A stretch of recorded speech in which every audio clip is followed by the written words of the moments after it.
Yeah, we got it. You know what it is? Go time. That's right.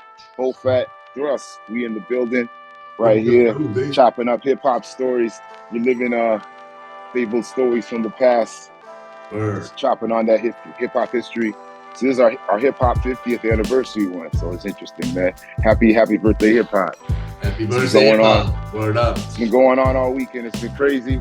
The Yeah. shows. Whole lot Oh of my shit. goodness, everything. It's just been nuts. I seen everything. I seen Dougie Fresh going off. Yeah. I seen everybody going off, man. It was interesting, Yeah. man. I watched some of that. I didn't watch all, but I still gonna do. But it was a lot. They streamed it live actually, right? The thing Yeah, in they streamed Rock it. the Bell. There were so many days.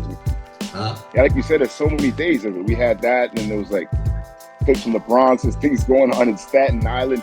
Like even listening to the radio shows last night on HIP-HOP-MUSIK, listening to the shows, people like it's just hard to catch it all, and it keeps going. They're doing more things up to next weekend, and there's a big thing in the Bronx next weekend. But we're gonna celebrate all month, celebrate for the rest of the year. 50 years. 50 Word. years. We got played on. They streamed our song on Rap Is Out of Control, right? Yeah, that was cool having it for this special weekend too. So Yeah. Rich Rap Star. Yeah. Fit into be adding on a new brick to the, Yeah. the newness, man. That's what I'm saying, man. So shout out to Rap Is Out of Control, DJ Clips. That's right, DJ Riz, DJ Clips, Word up. to Cal, everybody holding it down over there, Shade 45, Eminem for just giving the format. What up though? Yeah, so what we were touching on some stuff last week.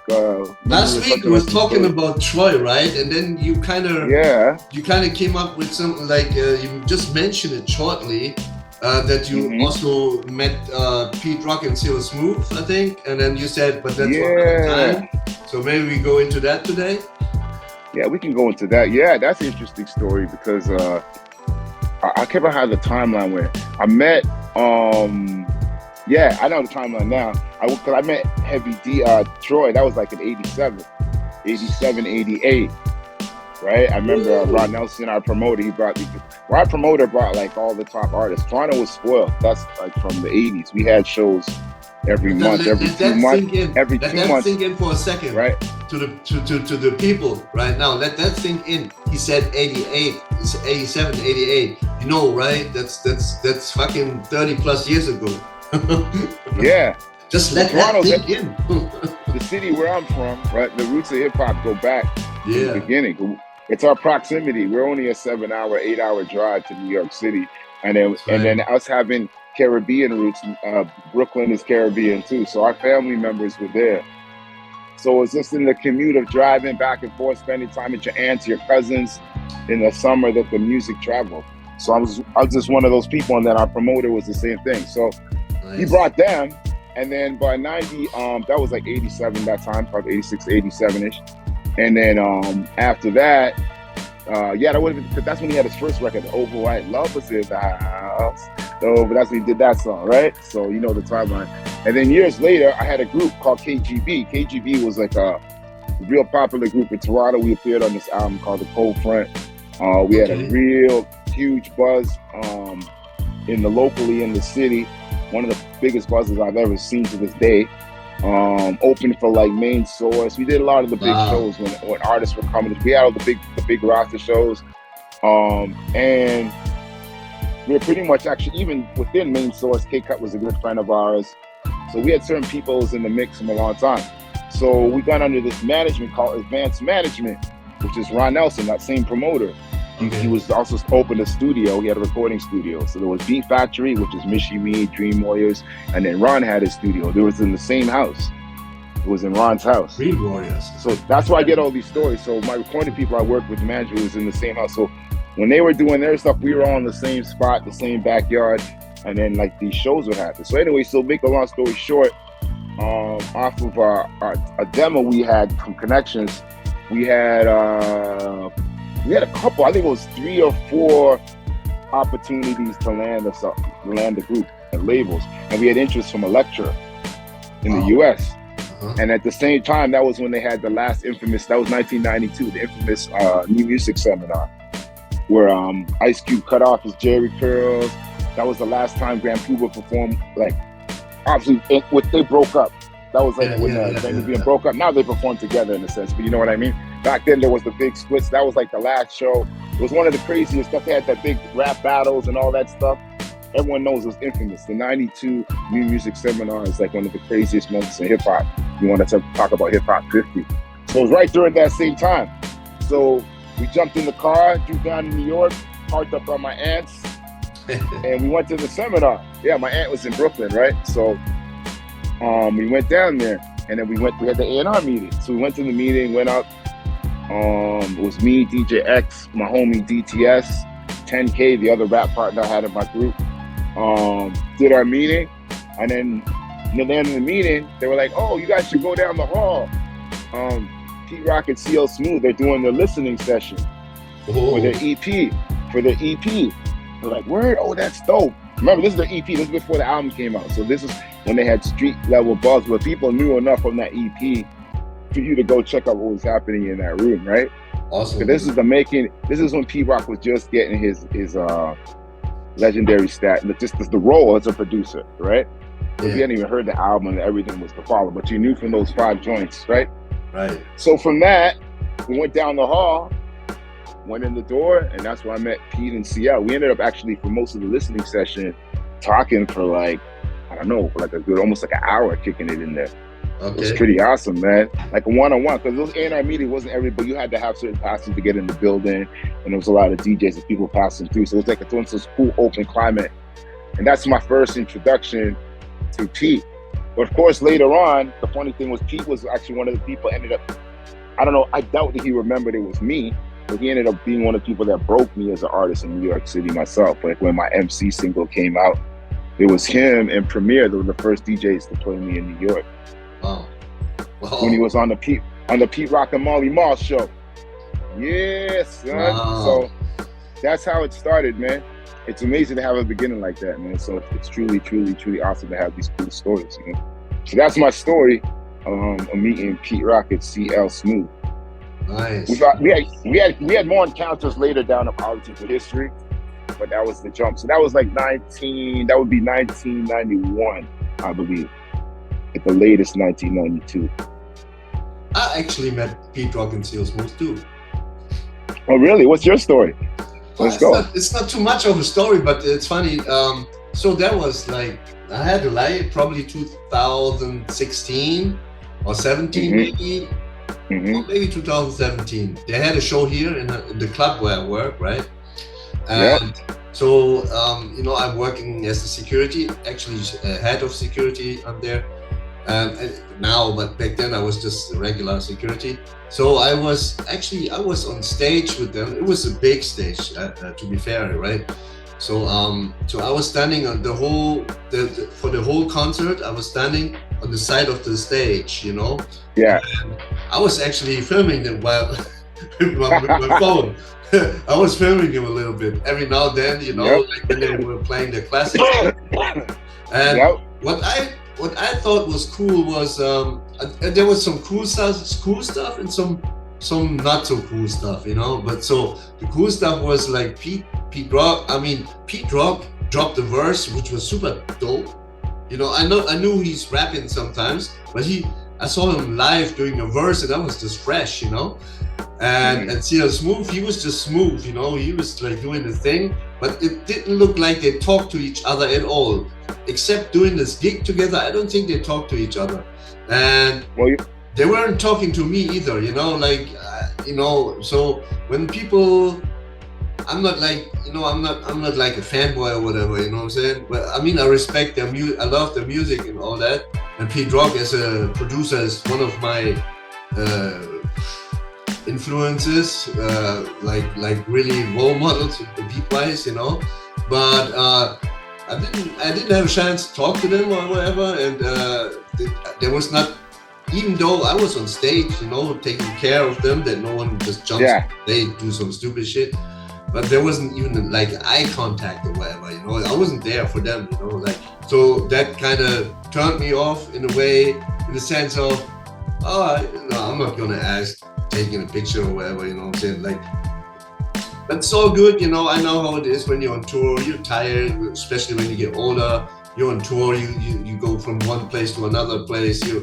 There's stress, this, that, and all the traveling. So I'm not. But what year was it? Because remember, not to get all personal, there's a reason why they didn't record any more albums. They had like problems between each other. Yeah, I know that. You might have just been seeing that in front of you. Yeah. And then there's still being business people going on the road. Yeah, I know that. That's probably what it is. And it's hard to travel like that sometimes. It's like, imagine, it's like you got a problem with the artist, but you know what? But to travel with him. The money is good. It's business, and and you're going across the thing, and sometimes you just rather be in another place. And has nothing to do. Cause I don't even meet sometimes I'm like that. I do that. Go on shows. Sometimes I'm on the road and I'm a nice person, you know me, but I'm with this and it just sets your vibe off. So who knows, right? But that's my take. Cause I know that even like that was just known throughout the industry and that's why I split. Because of my job, I met a lot of these golden era legends. You know, a lot. Mm-hmm. Like, almost everyone. Like KRS-One, EPMD, Pete Rock, Havoc. From Mobb Deep, Smith & Wesson 3 times, J. Rue, The Damage. I met them all, Beat Nuts.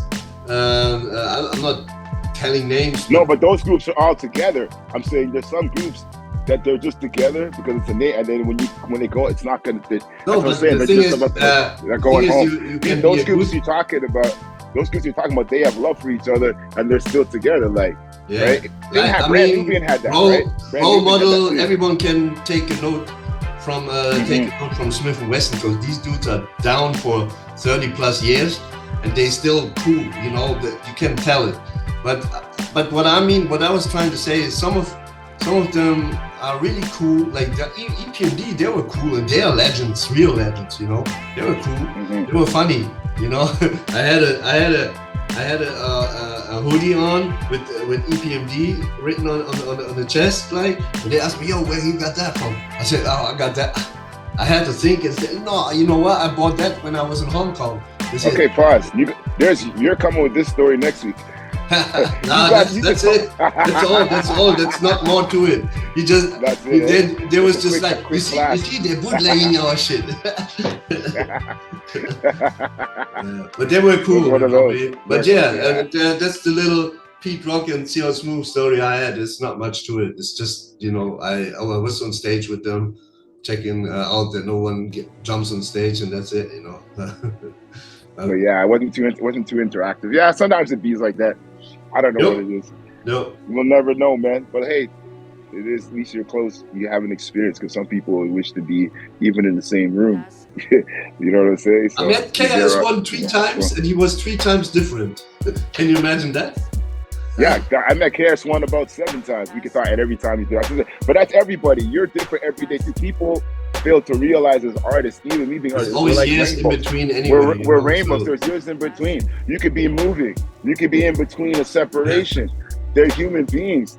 And when you meet them and they're traveling different time zones, you're going to meet them in different moods. Because even you and me in our state, we look at our flux every week. If me and you don't check in.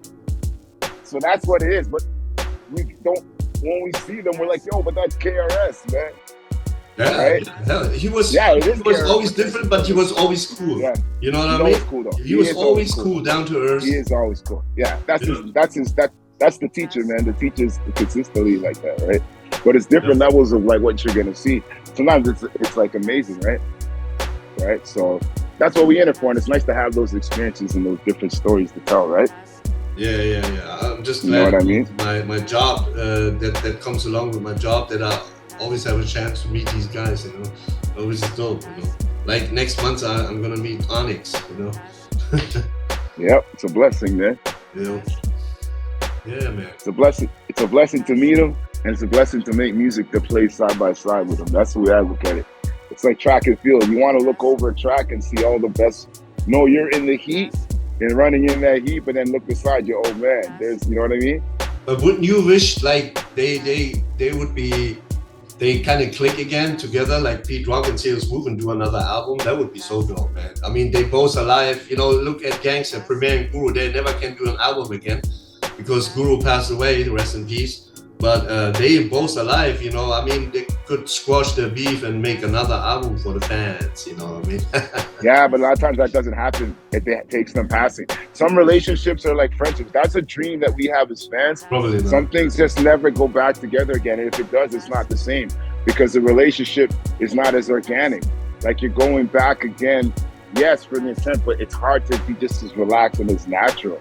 That's why it's important to nurture your relationships from the start. That's what I'm saying. Them, right? Like Smith and Wesson, is a good, you know. Ooh, but Smith and Wesson and Boot Camp, they could do that because that whole clique is like that. It's strong, and they've stayed together even as no one even switched labels. Nothing, right?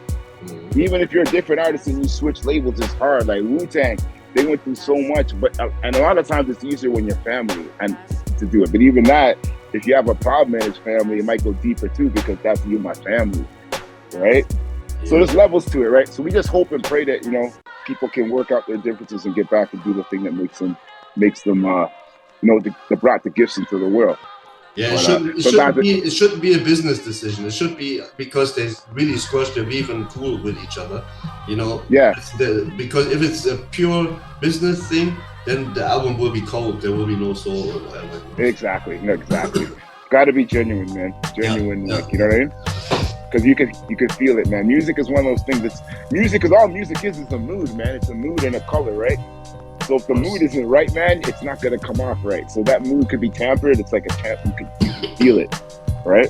We've all felt it with our artists when you guys just forced this one out, right? So, well, yeah, my G. Word, that's it for today. This is an interesting one. This one was good, man. This is real dope, though. Yep. Tune in again, people. We always got stories, and when we see each other face to face like this, more and more stories come out. More stories. You know what I mean? Yeah. All about hip-hop. Yeah. All right. You know what it is. Go time. Catch you on the next one. On the next one. You stop the recording and me and you keep it going. Yes. Yeah. This one was good, man. Yeah, I'm blind. Okay. Oh, wrong button.